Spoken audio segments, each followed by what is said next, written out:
Okay, good morning, everybody. Everybody's well. Welcome to the Boost. Hope everyone's doing great. Have a great day. Meaning makers, thinking through the pieces here. How do we create meaning? What is meaning? What's not meaning?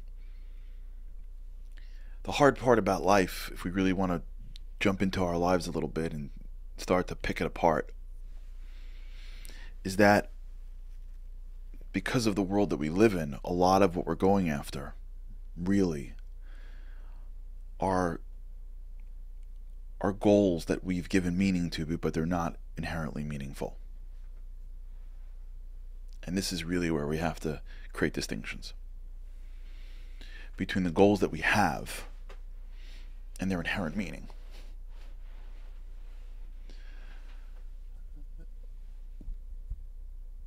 What's driving us towards meaning is our soul. Our bodies can't do that. If we were just a random collection of cells, why would we care about meaning? You think the lion is like sitting around being like, man, I really haven't done good for the lions today. Like, why do I keep on killing people? Like, it's not right. It's a deer. Like, how come the deer can't just like walk by nicely one time? Like, every time the deer comes, I gotta like jump its back and like rip its head off. Like, this is ridiculous. It's not right.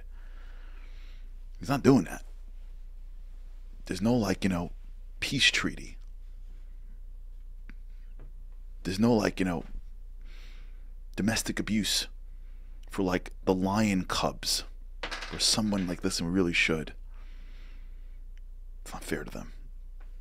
Dad's insane. There's no charity. Animals don't. Okay, there are some unique exceptions, and there are some animals that do, and animals are awesome. And they're God's creations. And yes, we domesticate them and bring out the best for sure. And there's no question for the dog lovers out there that, I don't know, dogs have this incredible thing. The dog in Hebrew is a kelev. Kelev. And kelev is shortened for kol lev, because they're all heart. So, I don't have a dog, but for those that do, they speak about them as all heart. But they're still animals. Like, in all fairness, they don't have a human soul. They don't have what humans have, which is this desire for meaning, which is this existential need to drive towards meaningful goals. You can't feed a human and like pat it on the head and like make sure it sleeps comfortably and it'll be happy. You could do that to the puppet. You can't do that to the human. You can't pacify a human. Why? Because the human comes into this world and she's like, come on, I gotta feel something deeper. What is that? It's a soul. We have a soul. The soul is driving us towards meaning. The soul requires that life has something more to it. Now, in truth, you can turn it off pretty much. You could totally take the volume of that soul and like put it on mute. You can condition yourself for sure over your life to use the call of the soul and make it be meaningful to something else. Right? If every time that soul calls inside you, you say, oh, what it really needs is another series on Netflix, or what it's really asking for is to start talking about the season, or what it's really looking for is I want to go out and date more, or I want to, whatever the thing is that I'm trying to collect. I want to climb the ladder. You could do that. And over time, as the soul calls for meaning, we just attach it to things that are materially meaningful until the soul's voice starts to get more and more silent. But you can never satisfy it. You can never satisfy it with this world. The only way you satisfy your soul is by looking at this world and bringing out the soul of the world around us. That's how you satisfy it. Spirituality is not a nice thing to do on the weekends. Spirituality is the process of bringing out the soul of the world. That's the power of rituals, the power of studying certain things. That's the power of connecting to the divine. That's the power of taking your life and driving it towards extracting the spirituality of what you do. You could have two doctors and one engaged in a spiritual practice and one not. You could have two lawyers. You could have two moms. You could have two moms. And they're doing the same stuff, but one is in the process of digging into a meaningful spiritual goal of raising children. And one isn't. Period. Of course, they're both making sure the kid has enough food, but it's what's the goal? What's driving the meaning? What am I looking for out of this activity? Am I looking for the material success, for the societal success? Or am I looking for the spiritual success? Am I trying to extract the infinite out of this kid? Am I trying to extract the infinite out of this relationship? Am I trying to extract the infinite out of myself? What am I here for? What's the purpose of my existence? What's the purpose of this relationship? What's the right thing to do? Where are my traits at? Am I strengthening my traits? Or am I destroying my traits? Is this transaction going to elevate me as a human being, or is it going to degrade me as a human being? Period. End of story. Yeah, I can make a lot of money, but what's the cost? Yeah, I can get a lot of honor for this, but what's the cost? Yeah, everyone's going to love me, but when it's all over and I'm getting into bed at night, like, am I really going to think I was worthy of that? It's perspective. It's a perspective in life of what am I driving towards? Where am I driving myself in life towards? Am I stopping at the goal of the materialist success? Or do I have something that I am after that is much deeper? How do I get there? How do I do it? There's wisdom out there. We got to go look for it. A lot of wisdom. Spiritual wisdom. If you can study it, if you can engage in it, for sure. But we have to desire it. That's the step. The step is the feeling of wait, and then what? Okay, I hit this, and then what? Okay, I get this, and then what? Like, what happens? What do I get? It's just a made-up goal. It's not real. It's just that our society values this. I'm going to hit it. And then what am I going to get for it? It's not going to satisfy me to my core. It's not going to really, I'm not going to, the thirst that I have for meaning is not going to be satisfied with some trophy that society put in front of me and I run like I'm in some kind of like human race. There's a carrot dangling in front of me and people are cheering. That's what I'm looking for in life. That's it. We go round and round every year. Seasons come, seasons go. Night, day, sun rises, sun sets. Winter, spring, summer, and fall. All you got to do is call. Like, that's it. That's what we're doing all day. Round and round and round we go. Carrots in front of us. Everyone cheering for us. People betting on us. Like, what? This is it. This is it. This is the extent of my life until like we get too old. Then we're like, I don't have the strength for this. And then we start like thinking, oh my gosh, what's really important? And then we shift our lives around. We start giving away all our money to charity. We start talking to our kids again. Like, what? This is it? This is the game?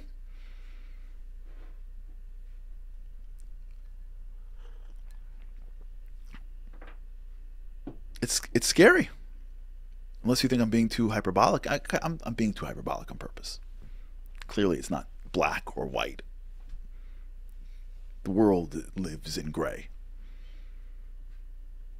But if we want to live fully satisfied lives, that resolution that we're talking about really is a cover for something. It doesn't mean we shouldn't be healthy. It doesn't mean we shouldn't be wealthy. It doesn't mean we shouldn't be successful. It doesn't mean we should have everything. Why should we have less in the world? I'm saying, what's the goal? What's the purpose of it? What does it do for me? And if the answer is I like it, God bless. But just know it's not going to fully satisfy. Fine. Dessert doesn't fully satisfy. We still have dessert. But we shouldn't for a second think that's the meal. It's okay to have dessert in life, but not to make that the meal. Because if you make dessert the meal, you're 3 years old again. That's what 3-year-olds do. They make dessert the meal. And have you ever sat at a meal with people before? You'll see. I don't know if I said this before, but you see this all the time. Go to a meal with somebody. If you keep Shabbat and you have a Shabbat meal, if not, maybe there's a wedding or a holiday or Thanksgiving or wherever you have a meal with a lot of people. Wherever you have a meal with a lot of people, adults and kids, you will find the same thing. The host, or should I say really the hostess, sets up the table nicely and has to account for all the kids and who's sitting where and his politics and the kid wants to sit next to the parents and the one kid wants to sit right. And the minute the meal begins, everyone under the age of 7 is gone. Gone. The entire meal. Unless you have chicken nuggets and Franks and Blanks. Gone. And then the hostess says, all right guys, time for dessert. And there's radar. The kids hear it. They could be 10 blocks away. Someone's like, dessert, dessert. They have that they could pick up on sounds that humans can pick up on. And then before you know it, bees. They locusts from the 10 plagues. They surround and everyone's and mom's like, you didn't eat anything. No, this is fine. Mom's like, no, don't you? Kid's like, what are you talking about, Ma? This is dinner. I'm eating cake, but it's got all the ingredients to it. The kids don't want to have meaning. They want to have pleasure, quick. It's hard to fight for something meaningful. It's hard. It's hard to not get lost in this world. It's hard, man. It's hard to not allow this quick sugar stimulation of life. It's hard to not let this distract us our whole lives, thinking that that's going to be our meaning. And if at the end of your life you've accumulated the ability to always be in style, that's what you got. What's the one thing? If you look at your hour, when you're today, and if those who are involved in workplace analytics, it's cool stuff what they have today. They can track each employee, where their hours went and all that stuff. At the end of your year, you can literally look at an employee hours on the phone, hours in meetings, hours in work, and they can track by groups. Imagine getting to the end of your life and they track your life. And you have hours invested in things that you've done. Imagine. What would our thing look like? What's the goal? What are we after? What's the reason why we go to work in the morning? What's the reason why we get dressed up? What's the reason why we do what we do? If the end goal is just this synthetic meaning that our society gave us, then the entire journey, really, it's meaningful enough because we're doing something. And that's tremendous. For sure, making up meaning is still something, really. That's why I believe for some kids, sports is critical when they're little. I'm not saying you can't follow, as you know, but I find for some kids, sports it makes them. It's made up meaning, but fine, they're kids, they're teenagers. Let them be busy with games. Let them be busy with sports, because if they're not busy with sports, they may be busy with the wrong stuff. So for sure, our lives are filled, but if we want to live rich, satisfied, fulfilled lives, we want to walk around and really be floating, be walking on the clouds, right? It's not an intangible thing. It's not an unreachable thing. It's an intangible thing. Right? It's really the focus of why we are even going after our goals in the first place. And it's the recognition that I just need meaning in my life. So I will go after anything meaningful. But if what I'm going after is things that is not inherently meaningful, I'm just delaying the inevitable of me not being satisfied. Why don't I take my life and my goals and I'm not in any way saying that I've done this. I'm just sharing it with you. We're all the same. Why don't I take my life and ensure that it contains some real significant spiritual goals? How I deal with my relationships and my kids, my career, my jobs, my weekends, my hobbies, whatever. Volunteering, charity, helping people, whatever. Studying, whatever it is. If I can drive myself towards meaningful goals that are inherently meaningful, and my search for meaning is not just a synthetic, better that than nothing, but it's inherent. Now we're talking about real meaning. Now we're talking about real satisfaction. Now we're talking about getting up in the morning and we're bulletproof. All right. I hope you think about it over the weekend. It's a lot to... I think it's a lot. Okay, everybody, have a great weekend. God's help, can't wait to see you next week. Have a great weekend. Living on a lifeline, the world doesn't ever seem to change. Looking for the sunshine, but you're caught up in the rain. It's like your eyes are wide open, but you cannot see. You're watching life pass you by like 1, 2, 3. Walking in destruction, the winds of life blur your vision. All the devastation, forever feels like you're on the run. It's time, no one else can set you free. You're locked inside, and only you have got